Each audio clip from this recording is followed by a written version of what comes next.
but we got an unusually large crowd, so I'm just going to do a qualitative explanation for Peter's sake of who's here. So there's some faculty from Theoretical and Applied Mechanics who don't usually come to this seminar. Many students from Theoretical and Applied Mechanics and other departments. Some of the physics people interested in locomotion are here. We have computer science people who we don't usually see here. We've got a budding something or other. He's interested in friction. People in mechanical engineering. And the seminar slot that you didn't get to take because it was already filled, the speaker, another out-of-town speaker, he's also here. So he ran away from his talk and came to watch your talk. So that's who's in the room for your sake as well as Peter's sake. We have in this series all kinds of speakers, and a lot of times speakers come and go, well, my talk is going to be completely different. And of course, it's different in detail, but it's not different really. But this talk, I think, really is completely different in that Peter is not an academic at all. So he's a ophthalmologic photographer, and he is just an amateur scientist or amateur engineer. I guess you're a professional engineer. You invent gadgets and Does that mean you take pictures of eyes? Yeah. It's very involuted. He sells Diagnostic. a stereo viewer for looking at pictures of eyes. So you have to get your head around that. Okay, it's a very nice product actually for looking at stereo images. But he's an amateur tinkerer. He read a paper of ours a few years ago, sent me an email saying, I've gotten interested in these things. And it turns out he really has. And so I've had lots of correspondence and talks with him. And all in a hurry, we flew him out here a few days ago because two people in this room have been spending months trying to understand one of the machines which he's going to describe here. So that's... is that okay? Yes, that's good. Sure. Yeah. But you have to watch. If he uses the word force and momentum and energy, kind of not precisely, it's not his fault. He was never taught that. I'm going to go. Try not to use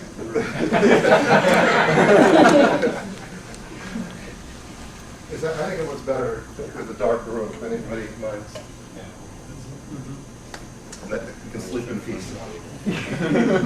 You should understand that if the end is comfortable, then the rest of us are likely to be comfortable.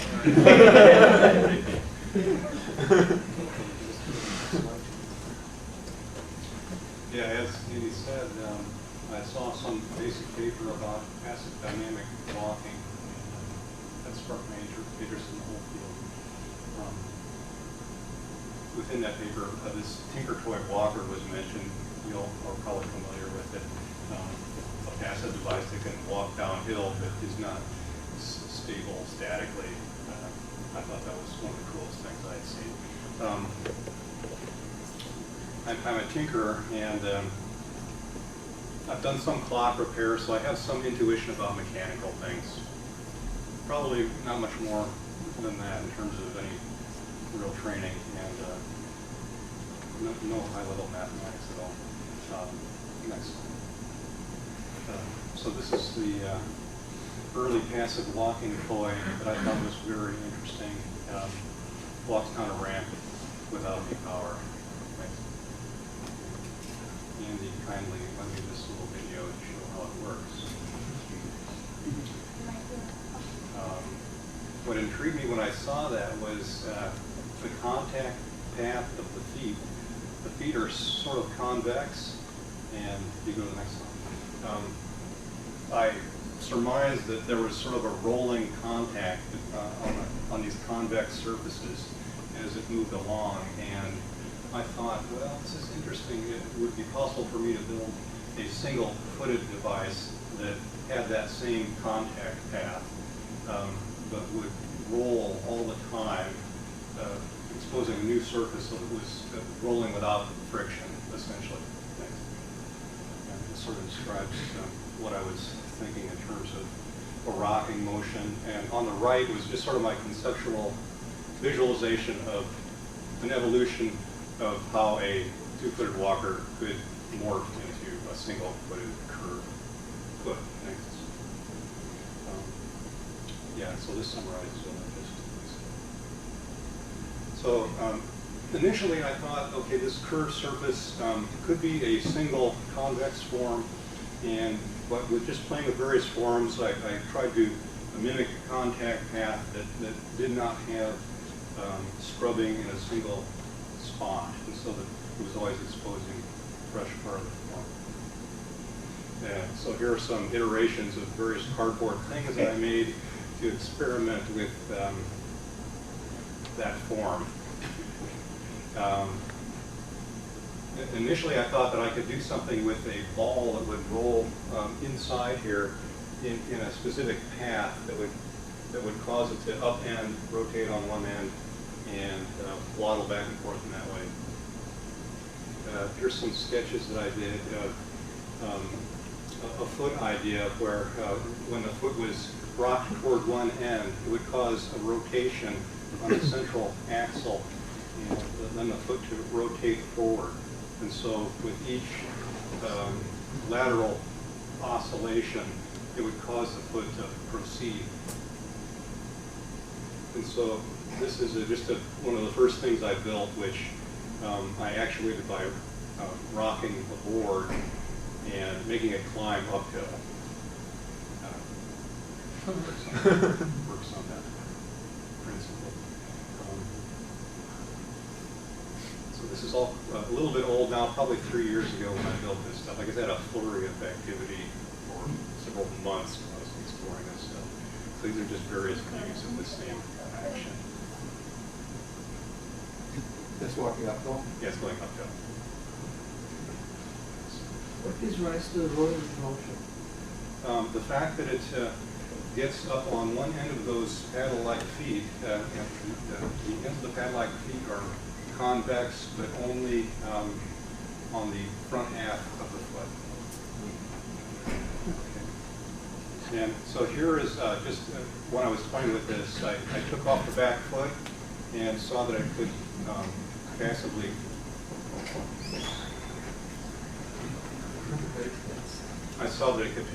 walk downhill. So these are a little bit soft. There's a little bit of sound, but I don't know if I can get more out Thank you. I owe you. But in the early designs, there was always a point of having to stop the foot rotation, otherwise it continued to rotate around and wouldn't walk. So those little wire steps. And you just go to this. This is just a larger version of that. I wanted to kind of prove myself that with a more simple convex surface along those edges, which is just a radius, that it would do the same thing. And so I simplified the exterior shape of the leg.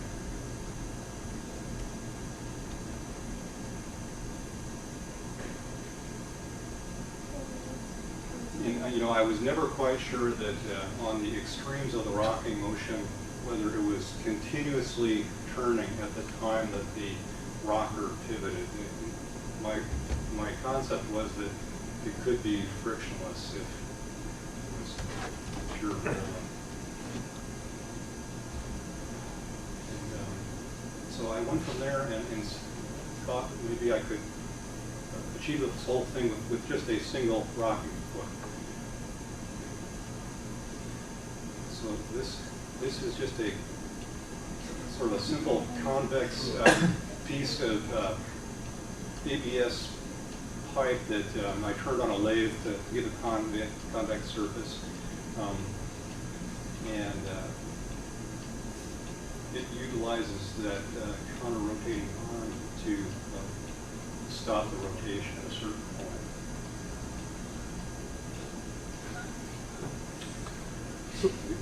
Can I ask a question? Sure, please. Well, what would happen if you take something that's just an arc, that doesn't have any special curvatures, and you rock it? Will it also start moving down?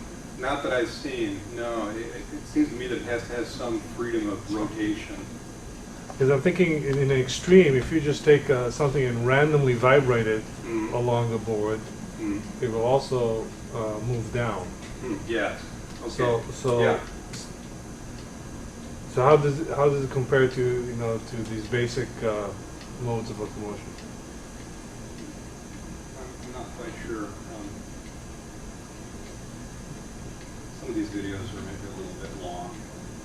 It's amazing because it's stable, isn't it? I mean, you think it's going to go off to the right or something. That's right. Yeah, it sort of Because of your seeks stops. it seeks kind of a straighter path on the track. So you can go to the next. And so from that, I thought, okay, well, try to get rid of the arms. Just see if we can make it happen without any additional moving parts. Just by essentially moving the center of mass over this curved foot. So this is just also a little convex shape with a bevel on the bottom. Is this what you were asking about, Mark? Yeah, without the bevel. This also has a bevel on the bottom. So if this wouldn't have a bevel, what would happen? Yeah, what would happen? I didn't try it, but yeah, I think that it just rocks back and forth, decays, and will proceed forward. But so this thing essentially just goes and goes. This video runs for quite a little while, and it eventually wanders all the way down here. So it kind of acts like a slot pendulum.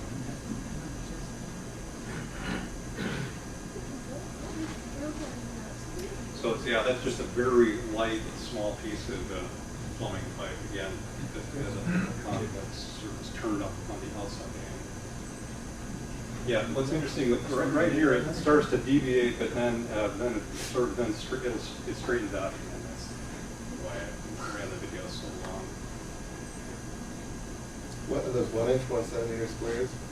No, I don't know. Those were left over from some earlier. Yeah, you think it's going to stall out, but then it starts correcting more straight downhill. So actually it can correct itself without the user of the concept. That's correct, yeah.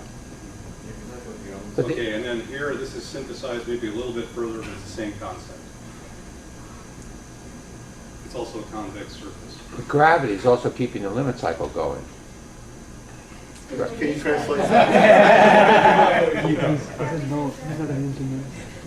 Gravity, I mean, if you put that on a flat surface and rocked it, it would just eventually decay out, but it never That's right, decays. Yeah, the energy, as far as I know, is from me lifting it up in the lower part of the ramp and putting it on the higher part. Is that That energy is translated into the rocking. It keeps, That's right, or goes yeah. to damping and the rocking.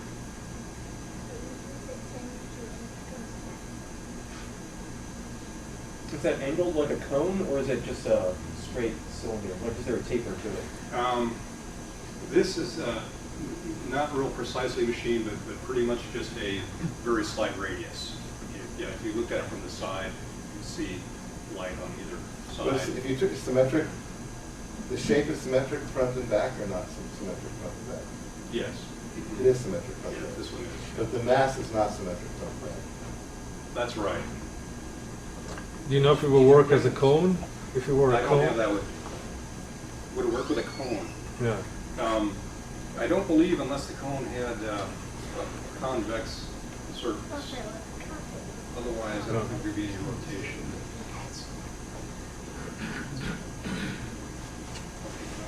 He's pretty good at computer graphics. Yeah, okay, this was just a diagrammatical explanation of why it rotates when it rocks to the side. I think we might skip over this. Essentially, I think what I saw when the hopper, or excuse me, when the rocking device was angled slightly, that when it tipped onto its side, that the center of mass was then beneath the curved portion, and that caused the rotation. Wasn't it rolling downhill to the right, then rolling downhill to the left, Yeah. then rolling downhill to the right, rolling? But the angles between each rolling, I think, play some part. So in this case, you mean that if the pole was the pole beam was a little bit shorter, so to have the center of mass behind? Yeah, then I don't think it would go. Yeah, I think it has to venture outside of point.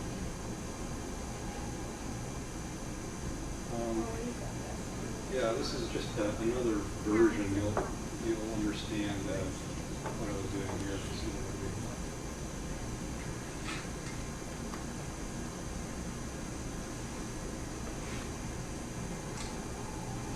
This is cool. Traveling post. Did you find an optimal value for the slope angle, or is it just? Yes, by trial and error. But yeah, see, the idea is here that once it gets over the small set of white wheels, there's a pivot point. All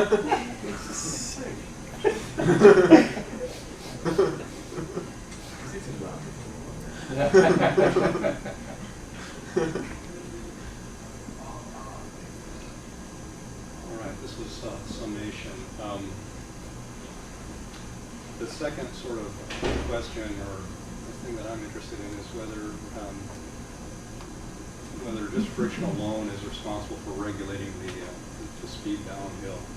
I'm just curious about the various oscillation modes of those simple rocking walkers. There's a side-to-side mode, but then there's also a front-to-back oscillation mode. What's the interaction of those two modes, and whether they provide some element of stability. Okay, this is different, and it has to do with hopping locomotion. I guess after reading about passive dynamic walking, I started looking at some of the passive running hopping papers, and I thought, well, what is the most essential form of hopping? Can I get something to hop downhill? So I made some simple devices, which are essentially a curved foot, which I made out of thin plastic, a spring, and a mass, and these are dimensions in inches. That's what I made.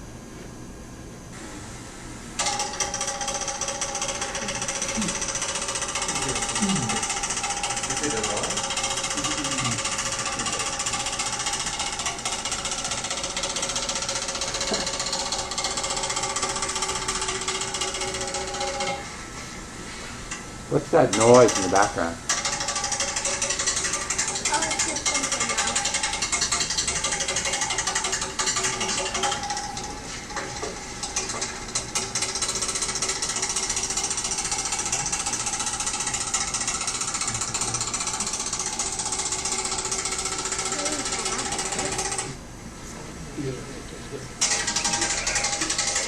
So with these, I found there's a chaotic behavior and more regular sounding or appearing behavior.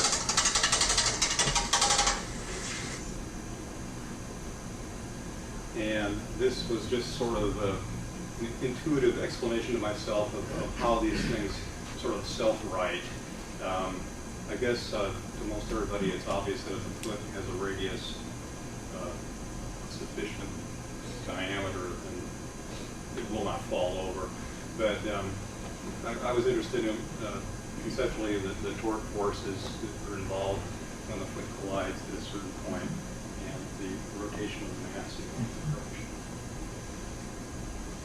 And here's some video of just the hopping device, and then slowed down at the same footage.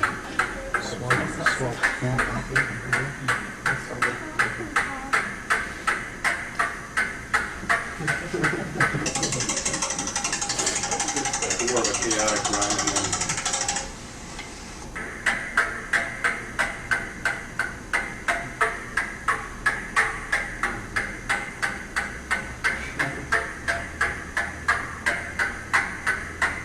So what's the initial condition? You lift it up or you push it? yeah, with these you could just drop them, you know, to a certain height. And the differences are from lifting it more, or is it In terms of the chaotic versus more regular, I don't recall, but I think lifting it higher is really chaotic function. And so one of Andy's cohorts lent me a copy of working model, and so I tried to simulate some of these.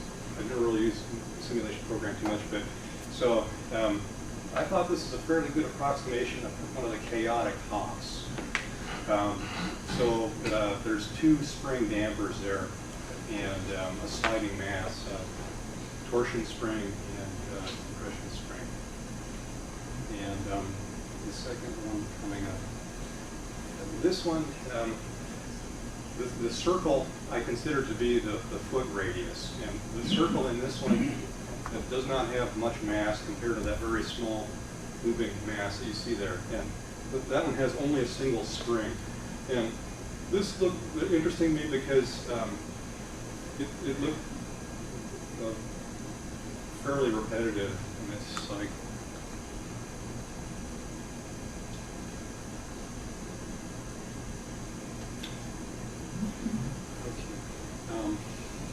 So this led me to the next step, which was to try to create, I guess this was at Andy's encouragement also, that I tried to make a hopper that is not statically stable. This was influenced by that Tinker Toy model that can't stand still by itself, but will walk stably downhill.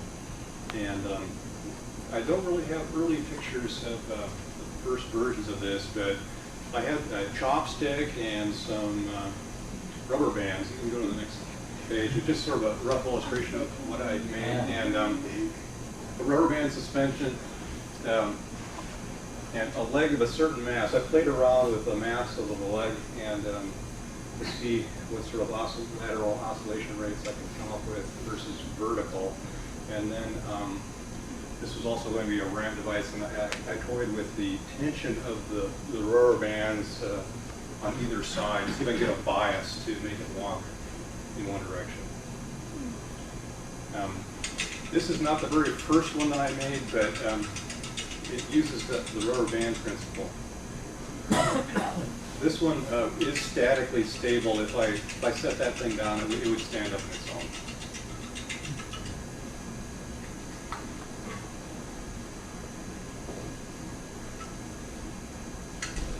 But conceptually, some of the same things that guided me on the small hopping robots to my thinking on this in terms of the body rotation, etc.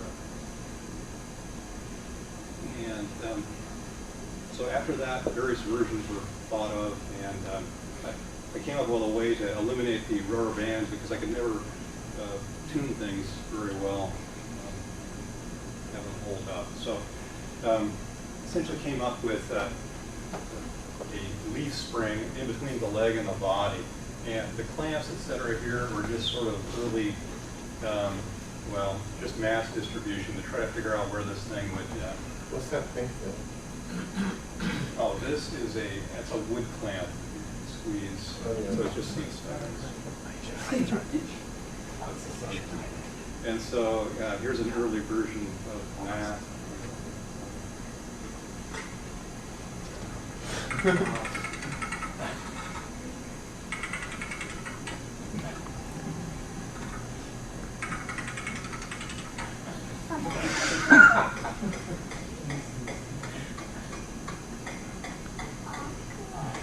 Yeah, and so here's a little bit later. That's the one in the photograph we saw initially.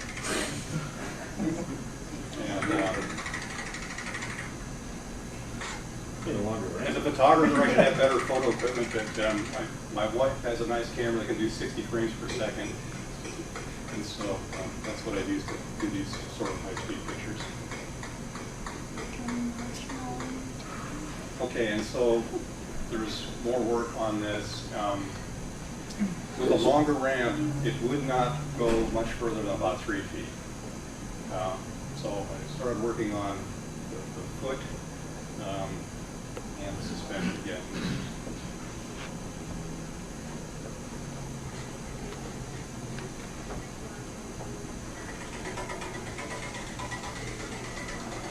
So this has little brass pieces of shit stock on it that help it run, and here's a later version with rubber feet.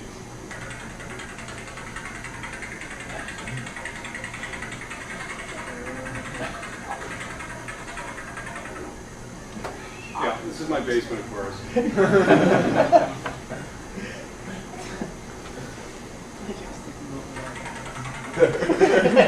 The ramp had to be very solid. If there was any bouncing at all, it would not work properly.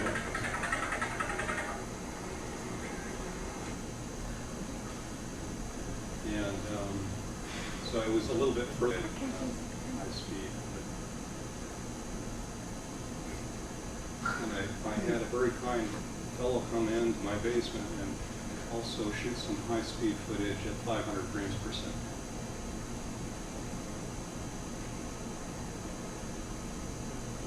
Is it critical as to how you start the thing going? Yes, it's very critical, but it's somewhat intuitive. Well, is it working this minute or not? Not terrifically. So after the seminar, whoever wants to come up in the lab and watch it kind of work. Yeah, we ran it a whole bunch yesterday, and actually fell over and broke one of the welds. Fortunately, there was somebody here that could re-weld it. So we captured a bunch of what do you call motion capture footage. All right, and here's just some sort of miscellaneous things for the end. These are other things that I've kind of made a decision working. And so these are quite early, back in a sort of small footed hopper era. I was just thinking, how can I get things to repeatedly hop on 2 feet? And so these are just various arrangements of clay and springs.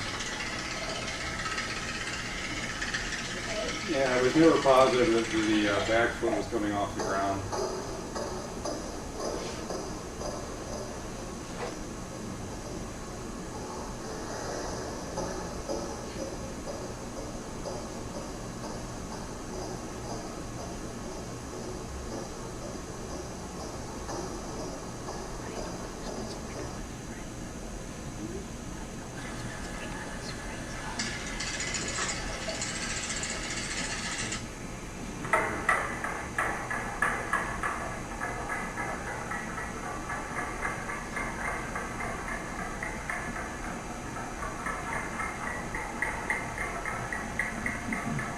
The last video in this series is more recent, and it's related to the statically unstable hopper.